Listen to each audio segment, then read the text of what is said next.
So not saying which kind of chronic leukemia, whether acute or chronic. Well, no, I'm sorry. Not saying which kind of chronic leukemia, whether lymphoblastic or myeloblastic or genous or whatever you want to say. These are the symptoms that you would have with chronic leukemia. If you look down this though, a lot of it's going to be pretty similar to just leukemia in general, of course, because it's still leukemia. It's taking longer. That's the thing you should get from this. It takes longer to progress. It's slower onset. It's more insidious, as they say. Kind of creeps up on you. Okay? If it's growing more slowly or dividing more slowly, then greater numbers of mature functional normal cells are produced. Okay? So with the chronic leukemia, the blood work is going to look a little bit better. You're not going to quite have as low of everything else. I mean, you obviously do have increased blast cells, but it's slower. Instead of them dividing rapidly, they're dividing, and you actually do have time to make some of your other red blood cells and platelets and that sort of stuff, right? Okay. So, and this is the problem. Often asymptomatic, 20% have no signs or symptoms when they're diagnosed. Okay, maybe they were just feeling, I don't know, whatever. They were going in there for a yearly checkup. Who knows why they're going in? And they just accidentally discovered it on their blood work. And they're, oh wow, this person has leukemia. Right? So 20% of the time that does happen because it is a slower growing kind of thing. Okay? This is still the same. Fatigue, anorexia, splenomegaly, that sort of stuff. Right? And again, that all makes sense, right? We already talked about those. Leukemic cells infiltrate the liver, lymph nodes, spleen, hence hepatosplenomegaly, just like we talked about before. And of course, anemia, although maybe not as bad anemia as the acute ones. Cool? Alrighty, so let's talk specifically about the chronic lymphocytic leukemia. So we're on the lympho side. Chronic, we slowed down. Okay? It's the most common, so you know that's something you should probably know. Which means, by the way, the survival rate 84%. Okay. A general rule in medicine, period, not just leukemias. A general rule in all medicine. The most common is the least dangerous. And if you think about that, a lawyer who's never taken a bio class in their life could probably figure out, because that's pure logic. We as a human species, the most common disease that can kill you better be the least deadly. Otherwise, if it was the most common disease and it was the most deadly, we would all be dead pretty fast as a population, right? So I mean, that's just logic, and that's absolutely true in medicine of whatever you're talking about. The most common, least dangerous, that should be your default if you're just flat out guessing something. And you know that something's most common, yes, the least dangerous. Okay? I mean, there are a few exceptions to that rule when you're talking about very specific things. Like a glioblastoma multiform, I don't know if you've ever heard of that. That's what John McCain died of. The stage 4 astrocytoma, that brain cancer, is the most common primary brain tumor cancer, and also the deadliest, right? Nobody survives from that, even John with all of his resources. So, you know, that's an exception. They're pretty rare though, when you find something like that. Most common, least dangerous. Okay. In any case, like I said before, B cells, it doesn't really help you. Most of these are B cells. That's not your thing. Okay. The thing on your chronic lymphocytic leukemia is going to be these smudge cells. Okay. So you're already kind of suspecting there's something going on here, right? So you take the blood, take a little blood drop, put it on your little glass slide, right? So put it under a microscope, and of course, usually take it and put it on a glass slide, and you take another little glass slide and put it on top of that. Okay?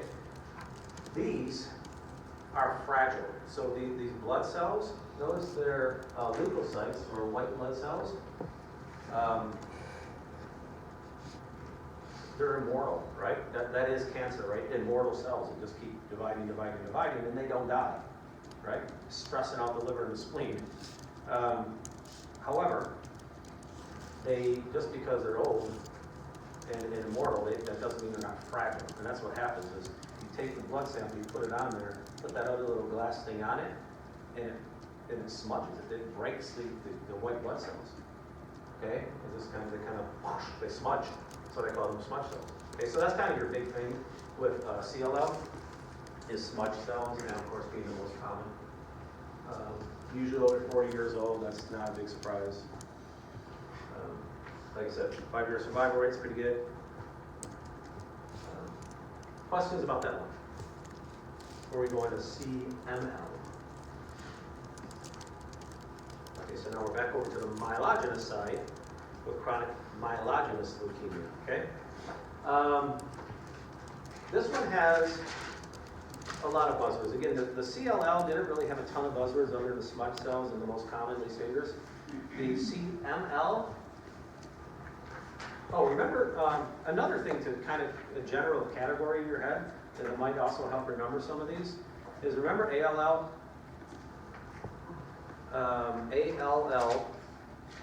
chronic or acute lymphocytic leukemia, pretty high cure rate in kids. Overall, not bad cure rate, even with the older people dragging it down, right?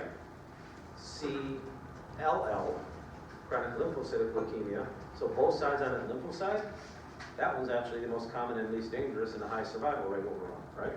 So that lymphocyte, you tend to have a lot higher survival rate than the myelogenous side anyway, okay? So the myelogenous side, we already saw AML, pretty darn low survival rate, right? Just a little over a quarter of people make that. CML, again, not as great survival rate, okay, as the lymphocyte.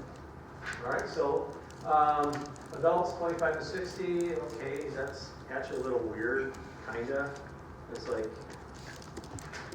young adults, kind of like when you're in your actual career kind of age, right? That's when people are getting this one. That's a little bizarre, okay? But radiation, cancer treatment, wars, maybe they did just like, which one was that other one where they may have had prior cancer therapy? That would increase their odds for getting it? AML. Yeah, the AML, right? So the AML and the CML, so both of those have that in common, whether it's acute or chronic, myelogenous. The Philadelphia chromosome, that transposition, I'll show you a slide in a second. That's going to be your big thing, okay, on this one, on CML. That's your huge buzzword. That's your thing that they want you to know, okay? Over there. Okay. Also, this one has these three phases. Again, it's chronic. It can mind its own business. It's just kind of slowly creeping up on you 4 or 5 years, and then all of a sudden it just kind of accelerates that cell division. Maybe you're starting to feel some symptoms now from it, but once it gets into that last crisis phase at the end, that third phase of this, now it feels like an acute leukemia. Okay, so that's the other thing. Somewhere around 95, we took a huge jump in the survival rates on this one. But not horrible, right? Still, that's 30% of people that are still dying from this. Okay, so again, this is one of the big things, is this whole Philadelphia chromosome, okay?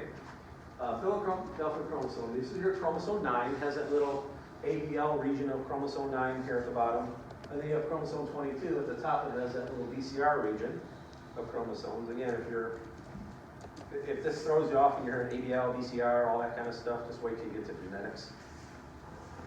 Fun when you start looking at that kind of detail. But either way, got this little portion, got that little portion, this little portion breaks off, that portion up there breaks off, and now you got a brand new chromosome that is made of the 9 and 22 transposition and fitting together, making a brand new Philadelphia chromosome. We still call it a chromosome 22 because it's a little more that, a little more 22 than it is 9. So it's just a new chromosome, okay? And that is the thing, the gene, the genetic problem, the mutation that is actually causing this cancer, leukemia. Cool? Yes? Are these phases like stages? You could look at it as like its own little stage, sure, you can say that. So is that like what they mean to say like stage 2 cancer? No, that's not what they mean when they say staging of any kind of cancer. The cancer staging, they have several different cancer staging protocols or whatever. This is not it. This is like, if it had its own staging, you could say it was like this, but usually when they're talking about staging, they're saying like stage 1 is, you got a cancer, but it's like right there, it's not going anywhere. And stage 2, maybe it starts spreading a little bit. Stage 3, it's kind of really spreading and invading. Stage 4, it's got into the blood and it's everywhere, right? But I mean, those are stages that are talking about how much of your body basically is attacking. That's staging. Okay. This one is more how aggressive this one is at certain time frames as it progresses. Okay, good question. Alrighty, I'm going to skip that for now. And we can go into lymphomas. All right.